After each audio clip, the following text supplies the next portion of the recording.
দেয় নাই যে টিউশন ফি পে করে দিচ্ছে, আপনাদের টাকাটা দিয়ে দিব, 8 তারিখ পর্যন্ত আমাকে ডেট দেন। 5 তারিখে শুনি যে ওনারা সব নিয়ে ভাগছে, জমি বেচে আমি টাকাটা দিচ্ছি। এখন তো আমার পুরা নিঃস্ব, 20 লাখ টাকা আমার চলে গেছে।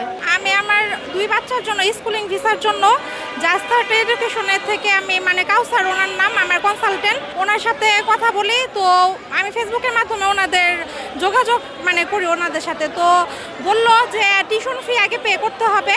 তো টিউশন ফি পে করার পর আমার প্রায় 6 মাস পরে ওনারা আবার রিটার্ন চেক আমাকে দেয়। তো আমি 20 লাখ টাকা ওনাদের টিউশন ফি দিছি আমার 2 বাচ্চার জন্য। দেওয়ার পরে ওনারা বলতেছে যে আগে টিউশন ফি দিতে হবে। তো টিউশন ফি পে করে দিছি, ওনারা রিটার্ন চেক আমাকে দিছে। দেওয়ার পরে বলতেছে যে আমার এমবাসিতে দাঁড়ার ডেট ছিল 2 মাসের মধ্যে আমাকে দাঁড়া করাবে, সেই জায়গায় আমাকে 6 মাস পরে দাঁড়া করায়। তো আমি মে মাসে 12 তারিখে এমবাসি ফেস করি। এমবাসি ফেস করার পরে এমবাসি ইউএসএ এমবাসি, আমার আমেরিকা এমবাসি, তো বলতেছে যে আপনার তো টিউশন ফি পেমেন্ট করা হয় নাই, তো আপনাকে কিভাবে আমি ভিসা দিব।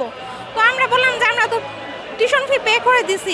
তো বলতেছে ডকুমেন্ট দেখান, ডকুমেন্টস তো আমাদের দেয় নাই যে টিউশন ফি পে করে দিচ্ছে।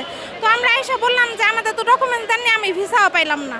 যে এমবাসির অফিসার ছিল সে বারবার এই প্রশ্নটাই করছে যে আপনার যে টিউশন ফি পে করছেন আপনার দেখান, পেপারস দেখান। তো আমরা বললাম পেপারস তো আমাদের দেয় নাই। তো আমাকে রিফিউজ করে দিছে। আমরা 4 জনে রিফিউজ হয়ে যায়, আমার হাজব্যান্ড, আমি আর আমার 2 বাচ্চা নিয়ে দাঁড়াইছি। তো ওনাদের এসে বললাম, বলে কি যে না টিউশন ফি তো আমরা পে করে দিচ্ছি, এটা কোনো ডকুমেন্টস হয় না। তো আমরা ওদের কথা বিশ্বাস করছি। তো আমাদের বলতেছে কি তুলি যে উনি হলো ভিসার অফিসার আর কি, উনি সব কিছু মেনটেন করে। তো ওনাকে বললাম যে উনি বলতেছে কি এই কানাডার জন্য দাঁড়ান। আমরা বলছি না আমি আর কোনো কিছুতে দাঁড়াবো না, আমাদের টাকা আপনি ব্যাক করেন। টাকা ব্যাক করার জন্য আমাকে পাঠায় সোয়েবের কাছে, ওনাদের অ্যাকাউন্টস আর কি উনি সামলায়। সোয়েবে বলতেছে যে 19 ওয়ার্কিং ডেজের পরে আপনার টাকা পাবেন। তো আমাদের কথা হচ্ছে আমি ভিসা পাবো না, সাথে সাথে আমাদের টাকা দিয়ে দিবে। তো আমার হাজবেন্ড তো অনেক চিল্লাচিল্লি করতেছে, কেন আমাদের টাকা দিবেন না, আমাদের তো বলে দিচ্ছেন যে 19 ওয়ার্কিং ডেজের আগে, এগুলোর কথাই হয়নি আমাদের। বলতেছে যে পেপারসে লেখা আছে ভালো করে দেখেন। আমরা বলছি না কোন পেপারসে লেখা আছে।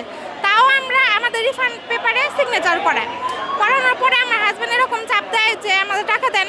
19 ওয়ার্কিং ডেজ চলে গেছে, তাও আমাদের টাকা দেয় না। মাসার রহমান যে উনি ডিরেক্টর, উনি আমার হাজবেন্ডকে ফোন করে বলতেছে যে ভাই আপনাদের টাকাটা দিয়ে দিব, 8 তারিখ পর্যন্ত আমাকে ডেট দেন।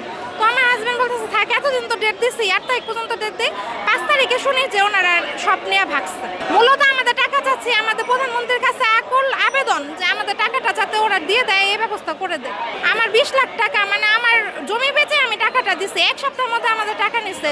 টাকা নেওয়ার টাইমে 100 বার ফোন দিচ্ছে সারাদিনে যে ভাই টাকাটা দিয়ে যান, ভাই টাকাটা দিয়ে যান। এখন তো আমার পুরা নিঃস্ব, 20 লাখ টাকা আমার চলে গেছে। এখন আমার বাচ্চাদেরও ফিউচার শেষ, আমাদেরও ফিউচার শেষ।